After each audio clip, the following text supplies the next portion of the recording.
Peningkatan minat dalam hubungan dua hala, pelaburan dan perdagangan.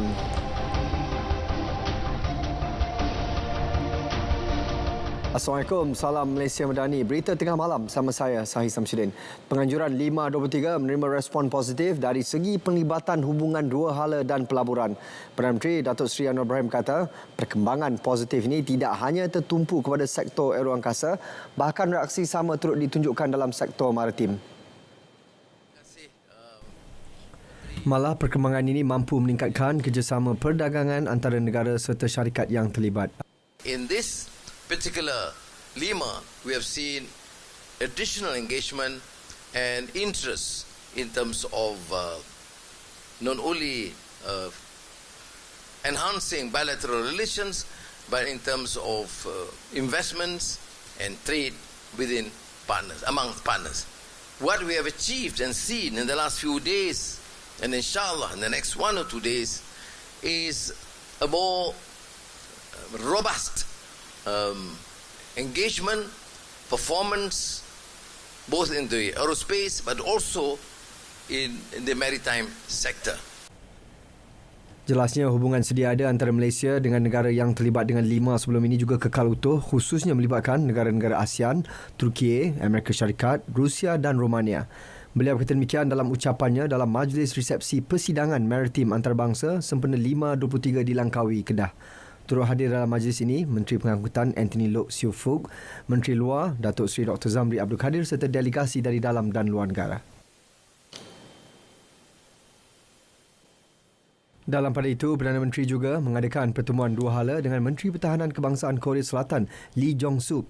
Pertemuan membincangkan pelbagai perkara mengenai isu semasa dan industri pertahanan kedua-dua negara.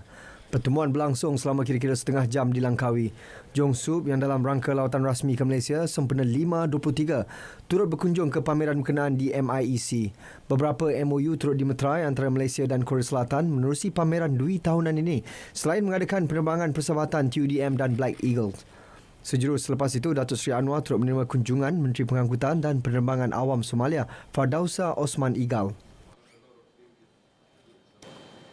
Perdana Menteri Datuk Seri Anwar Ibrahim memaklumkan bahawa bayaran e-tunai Belia Rahmah akan mula diagihkan kepada golongan belia berusia 18 hingga 20 tahun bermula bulan hadapan. Kalau Menteri Kewangan kata, betul lah. Tapi kalau TikTok kata, nanti ni Menteri Kewangan nak jawab. Okey? Wawa kata, belia-belia nak dapat. Ini bulan 5 lah. Okeylah, insyaAllah. Bulan 6 kita bagi. Beliau berkata demikian ketika hadir pada sesi petang dan dialog bersama anak muda Langkawi di College Vocational Langkawi. Lebih 1,000 golongan belia hadir pada sesi tersebut. Beberapa soalan yang diajukan diperjelaskan secara terus oleh Datuk Seri Anwar Ibrahim. Antara isu yang dibangkitkan adalah berkaitan pendidikan dan anak muda. Datuk Seri Anwar Ibrahim juga mengingatkan generasi muda yang bakal menjadi pewaris pimpinan negara perlu mempunyai nilai dan idealisme untuk membawa perubahan kepada diri sendiri dan masyarakat. Jelasnya, idealisme itu dapat membantu anak muda mencari erti kebenaran dan keadilan sekaligus menolak sebarang bentuk kezaliman dan penindasan di negara ini. Beberapa perjanjian antarabangsa berkaitan sektor angkasa disemak semula secara aktif bagi meningkatkan lagi industri angkasa negara. Timbalan Perdana Menteri Datuk Seri Fadilah Yusof menjelaskan langkah dibuat berikutan potensi pelbagai peluang sosioekonomi dengan kelebihan daya saing kos dalam capaian angkasa. Ia juga mengambil kira pandangan positif negara terhadap kerjasama baik dengan negara serantau. Beberapa sektor utama boleh mendapat manfaat hasil perkembangan tersebut. Datuk Seri Fadilah turut mempelawa negara lain menyumbang mengikut kekuatan dan kepakaran masing-masing. Sekaligus mencapai sasaran menjadikan Asia Tenggara sebuah rantau angkasa maju setanding Eropah, Jepun dan Amerika Syarikat. Beliau berucap demikian pada pelancaran Pelan Strategik Industri Angkasa Malaysia 2030 SISP 2030 dan Forum Angkasa Antarabangsa Langkawi sempena 523. Industri angkasa Malaysia berkembang pesat dengan 60 syarikat berkaitan angkasa menjana pendapatan 1.36 bilion pada tahun 2021. Ekosistem angkasa yang kondusif disokong dengan penguatkuasaan undang-undang yang jelas sangat penting bagi membina keyakinan pelabur. Menteri Komunikasi dan Digital Fahmi Fadzil berkata, dengan adanya Akta Lembaga Angkasa Malaysia 2022, ia mampu menarik lebih banyak syarikat angkasa baik domestik maupun antarabangsa untuk melabur serta menjalankan perniagaan di negara ini. This will make Malaysia one of the first ASEAN countries to have its own Space Act. This is obviously exciting news for space enthusiasts as well as the high-tech geeks and industry players, as the government is committed to this sector of the economy. Fahmi berkata demikian pada ucap pertama Forum Angkasa Antarabangsa Langkawi bersempena 523 DEMIEC. Jelas beliau, menerusi Akta Lembaga Angkasa Malaysia 2022, ia dijangka memberi impak positif kepada ekonomi, inovasi dan menyediakan rangka kerja untuk pembangunan industri angkasa negara. Akta berkenaan telah diwartakan pada Januari 2022 dan berkuat kuasa secara separa pada Ogos 2022 dengan matlamat penguatkuasaan sepenuhnya penghujung tahun ini.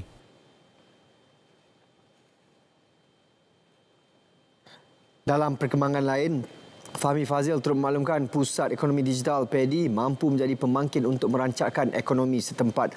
Jelasnya bagi tujuan itu, pemikiran terhadap operasi PADI perlu diubah daripada hanya menjadi pusat internet komuniti kepada pusat pembangkit ekonomi digital. Ia selari dengan konsep Malaysia Madani Kerajaan Perpaduan yang mementingkan aspek manusiawi dan menoktahkan kemiskinan. Bagi merealisasikannya, 3 PADI di daerah Langkawi dipilih menjalankan program rintis. Sediakan beberapa perkhidmatan yang lain serta program-program yang menepati keperluan tempatan dan apa yang perlu kita lakukan untuk kumpulan-kumpulan tertentu. Operasi pencarian hawari yang dilaporkan hilang di Pergunungan Everest diperluas. Jelas Setiausaha Bahagian Konsular Kementerian Luar Negara, Datuk Muhammad Ali Slamat, lokasi akan meliputi laluan yang berada di sempadan Tibet. Pihak Kedutaan Besar Malaysia di Kathmandu memaklumkan bahawa kawasan pencarian telah ditambah meliputi kawasan pendakian yang bermula daripada kawasan Tibet lah. So operators yang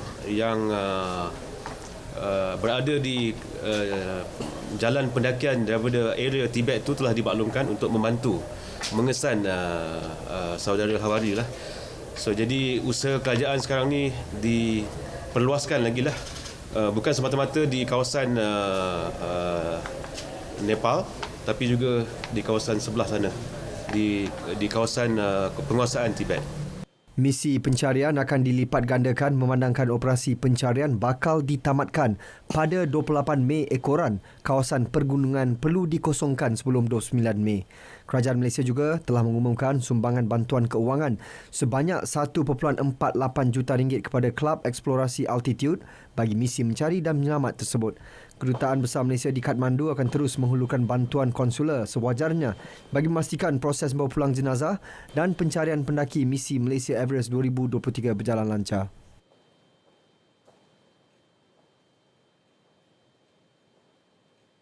Sementara itu, jenazah pengarah APM Kedah, Lieutenant Colonel Awang Askandar Ampuan Yaakob telah selamat tiba di TU Teaching Hospital Kathmandu untuk proses bedah siasat dan dokumentasi. Wisma Putra menerusi kenyataan memaklumkan jenazah tiba pukul 4.40 petang waktu tempatan pada Rabu. Jenazah disambut Kuasausaha Sementara Kedutaan Besar Malaysia di Kathmandu, Muhammad Fazli bin Abu Hassan yang turut bertanggungjawab membantu melancarkan proses pengurusan jenazah. Proses bedah siasat dan urusan dokumentasi dijangka akan mengambil masa selama 2 hari.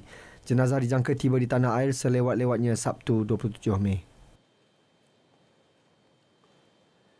Malaysia mengutuk sekeras-kerasnya pencerobohan terbaru ke atas Masjid Al-Aqsa dan pekarangan pada 21 Mei dilakukan Menteri Pertahanan Israel Itamar Ben-Gvir. Wisma Putra dalam kenyataan berkata tindakan tersebut jelas bersifat provokasi ke atas status quo politik Baitul Maqdis dan Al-Haram Al-Sharif.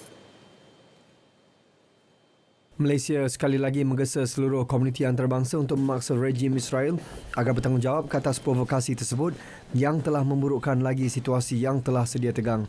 Menurutnya, Majlis Keselamatan Pertubuhan Bangsa-Bangsa Bersatu UNSC perlu mendukung tanggungjawab sebagaimana tertakluk pada piagamnya agar segera menggesa rejim tersebut menghentikan tindakan provokasi demi keamanan dan kestabilan rantau berkenaan.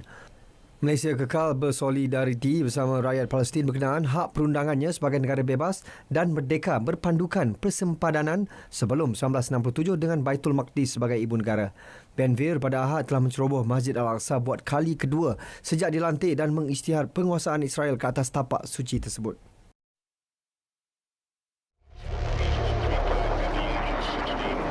Saksikan secara langsung Majlis Perasmian 523 Langkawi.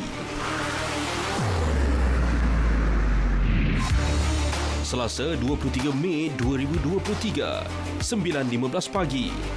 Dan Majlis Penutup 523 Langkawi, Sabtu 27 Mei 2023, 12.30 hari.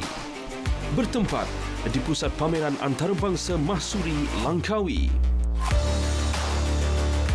Hanya di TV1, saluran berita RTM dan rtmclick.rtm.gov.my.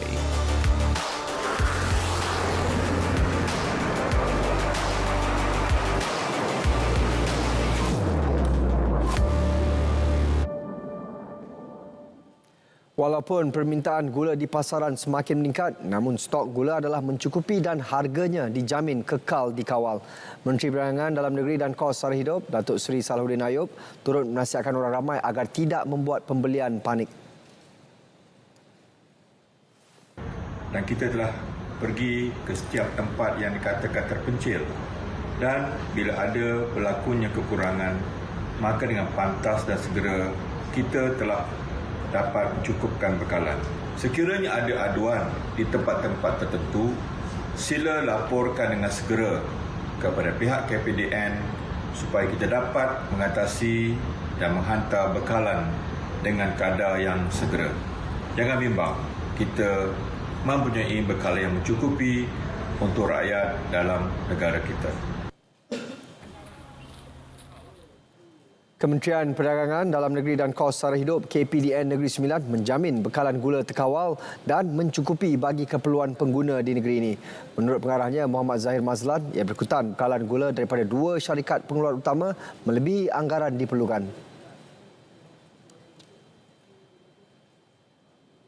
Dan bagi populasi Negeri Sembilan sebanyak 1.2 juta orang, kita memerlukan lebih kurang 600 metrik tan sebulan. Dengan kadar yang ada sekarang, KPDN Negeri Sembilan memberi jaminan bahawasanya bekalan gula di Negeri Sembilan adalah stabil dan tidak terganggu. Dalam pada itu, orang awam dan peniaga yang ditemui tidak berdepan masalah untuk mendapatkan bekalan gula. Bagi saya, semua mampulah untuk mencari sumber gula di kedai-kedai ataupun di mall-mall lah. Bagi saya tak ada masalah dalam bab itulah. Harga semua tak ada yang naik, tak ada yang turun lah. Tetap je. Lepas tu stok mencukupi lah. Tak ada yang orang cakap susah dapat. Alhamdulillah, stok gula di Sembilan ni mencukupi. Senang boleh dapat lah. Harga pun tetap mengikut piawaian yang ditetapkan.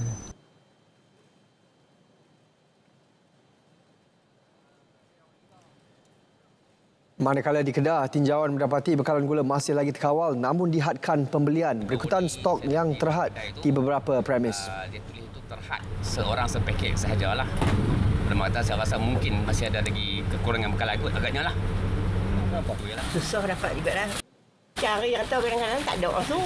Tak lah kalau macam kedai mandok lah kan. Main beli budak saja boleh bagi kalau ada. Tapi harga biasa lagi lah, tak naik. Ada cari lah, tapi sampai ia pun tak boleh keluar lagi lah. Sekarang bulan tak sampai longsong. Itu pelanggan pun duduk bising lah. Orang rumah, orang niaga, semua nak pakai tu gula. Sekarang pasal dia tak mai, kita boleh bagi lah seorang 1 kilo, 2 kilo macam tu lah. Bagi semua orang ada jugalah. Bahasan ni kalian memang terhad je lah. Kami pembekal lebih kurang ada 4. Jadi nak dapat tu memang susah je. Dulu nak dapat jutaan tu mudah kan. Sekarang ni dapat 10 bandar pun payah. Itu je lah. Angkatan Pertahanan Awam APM akan melaksanakan Op Rahmah Jumaat ini. Ia sebagai langkah proaktif APM menghadapi sebarang kemungkinan ancaman dan risiko bencana susulan monsun barat daya yang bermula 15 Mei lepas. Menteri di Jabatan Perdana Menteri Hal Ehwal Sabah, Sarawak dan Tugas-Tugas Khas Datuk Armizan Muhammad Ali berkata, operasi kali ini melibatkan 427 anggota bantuan tambahan APM termasuk 10,510 anggota sedia ada. Adalah untuk kita melaporkan sebarang bentuk keadaan yang berlaku.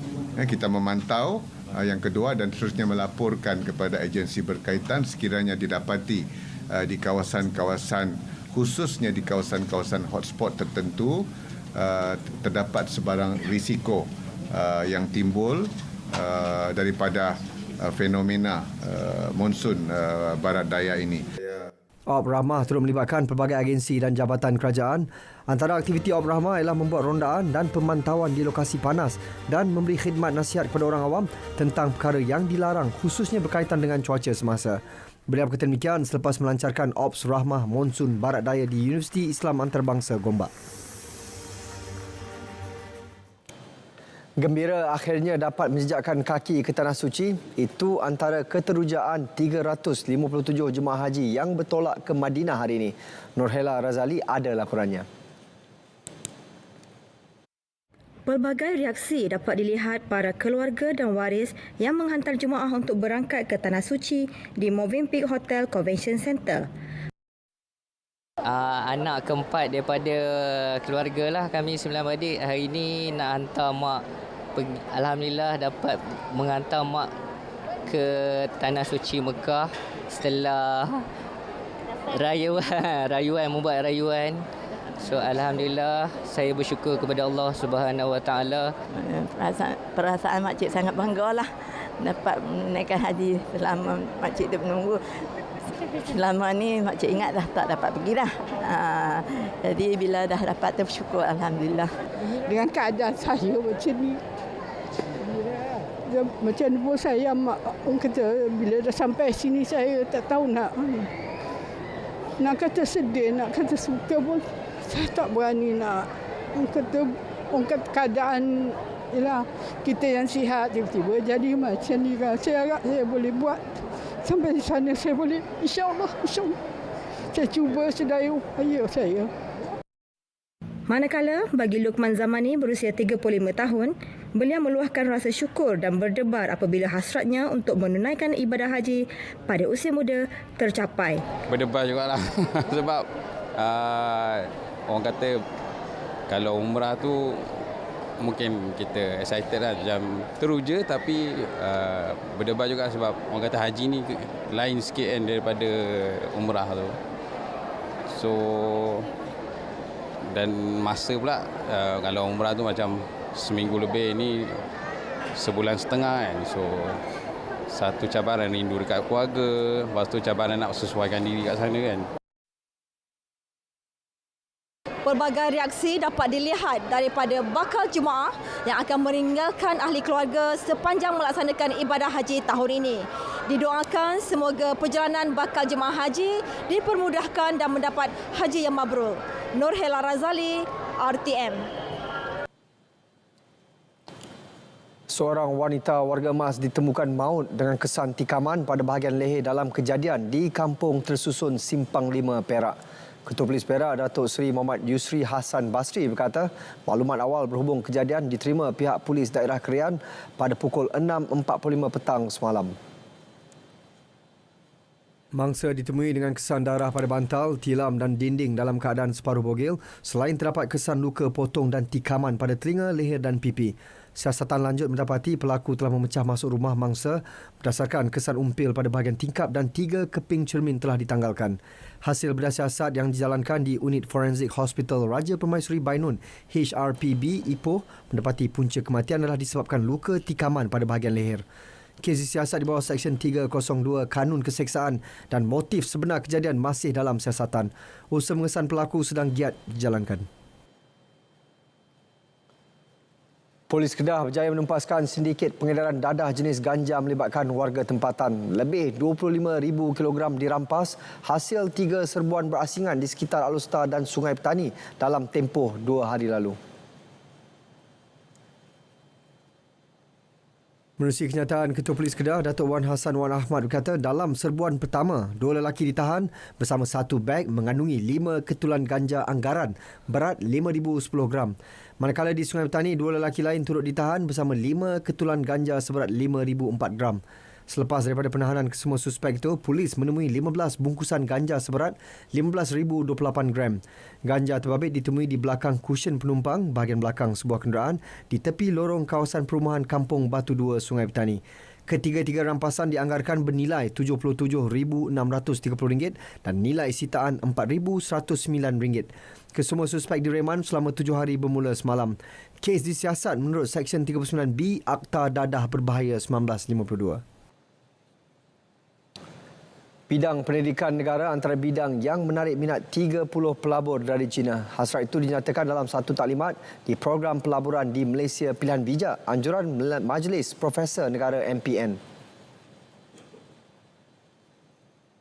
Presiden Majlis Profesor Negara Profesor Emeritus Dato' Dr. Radwan Cik Ros berkata, MPN memberi keutamaan kepada sektor pendidikan tinggi di Malaysia kerana ingin menjadikan sektor tersebut bertaraf antarabangsa. Taklimat turut memberi fokus mengenai infrastruktur bertaraf dunia, undang-undang yang kukuh serta persekitaran yang kondusif. Pendekatan ini dilakukan memperkasa ekonomi negara ke arah menjadikan Malaysia negara maju di rantau ini di samping menarik pelabur-pelabur luar membuat pelaburan di Malaysia.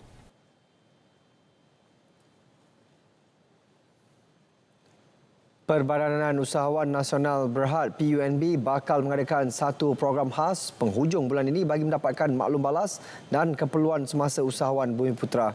Ketua Pegawai Eksekutif PUNB Izwan Zainuddin berkata sebagai permulaan, program tersebut melibatkan beberapa syarikat usahawan dari Pahang dan Selangor. Program ini kita dapatkan feedback daripada usahawan. Kita jumpa usahawan kita dari yang begitu ramai sekali. Kita dapat tahu keluhan mereka terutamanya untuk dapatkan pekerja. Untuk sama ada di industri F&B, otomotif dan lain-lain. So apa yang kita lakukan pada satu program yang khas di mana kita akan buat matching di mana mereka yang kita matchkan mereka yang memerlukan pekerjaan dengan mereka yang memerlukan pekerja. Tahun ini pihaknya telah meluluskan separuh daripada peruntukan RM200 juta yang diberi kerajaan untuk menjalankan program-program keusahawanan. Beliau ditemui pada Majlis Silaturahim PUNB 2023 di Sime Darby Convention Centre, Kuala Lumpur.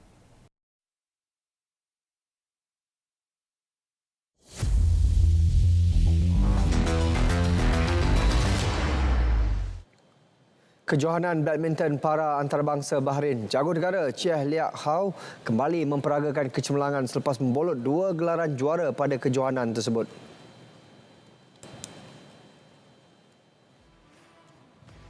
Pasangan Goh Soon Hwa, Lai Chevon Jamie ditunjukkan jalan keluar oleh Pravin Jordan Melati Daiva Oktavianti dari Indonesia.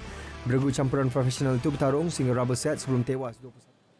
Menerusi acara perseorangan lelaki kategori SU U5 selepas menundukkan wakil Indonesia Suryo Nugroho 21-13, 21-10. Atlet berusia 35 tahun itu kemudian meneruskan momentum cemerlang selepas gandingan bersama Muhammad Faris Anwar berjaya menewaskan wakil India Chirag Bareta Rajkumar sekaligus muncul juara acara beregu lelaki kategori SU5. Dalam saingan tersebut, Liak Hao Muhammad Faris menang dengan keputusan 21-18, 19-21, 21-14. Badminton Malaysia Master 2023, 2 beregu campuran yang juga sandaran negara pada kejohanan tersebut antara yang pulang awal selepas tewas pada aksi pusingan kedua hari ini.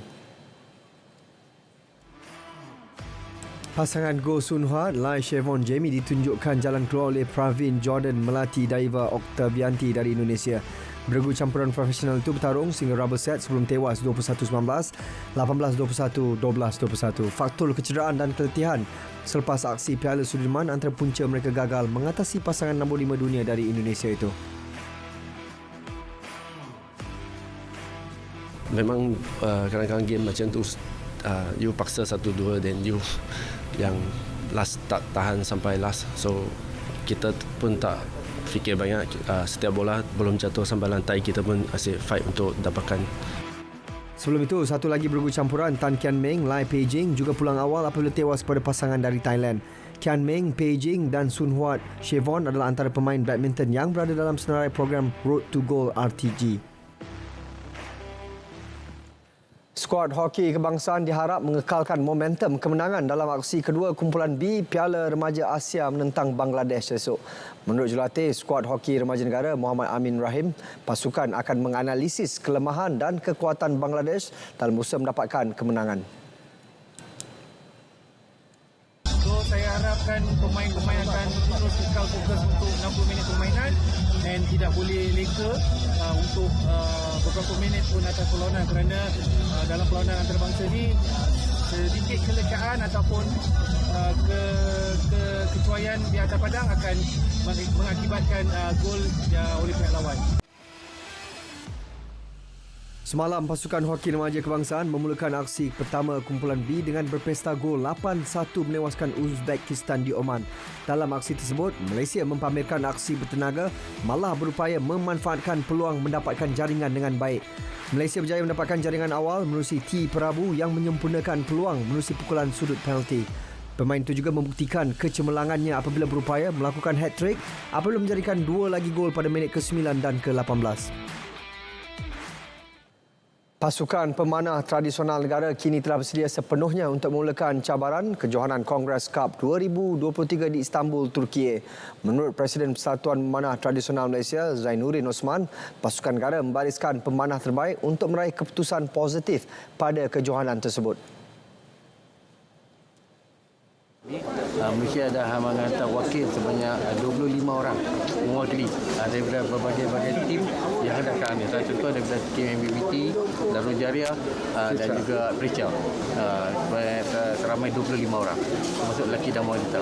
Pentaraf dunia, hampir 30 negara yang mewakili, yang menyertai game Conference Cup setiap tahun. Jadi game termasuk yang amat besar, ribu penyertaan, dan Malaysia membuat cabaran yang kali ini untuk tahun ini, insyaAllah. Sebelum ini, Malaysia berjaya membawa pulang 1 emas, 2 perak dan 1 gangsa pada Sukan Solidariti Islam di Turki pada Ogos tahun lalu. Anda mahu berbayar internet mudah alih pada harga yang murah?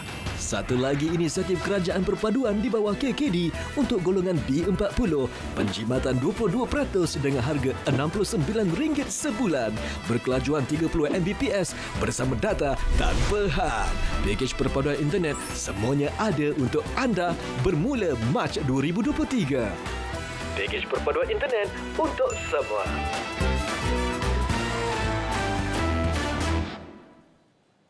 Paparan itu mengakhiri berita tengah malam. Saya Syamsuddin. Assalamualaikum. Salam Malaysia Madani.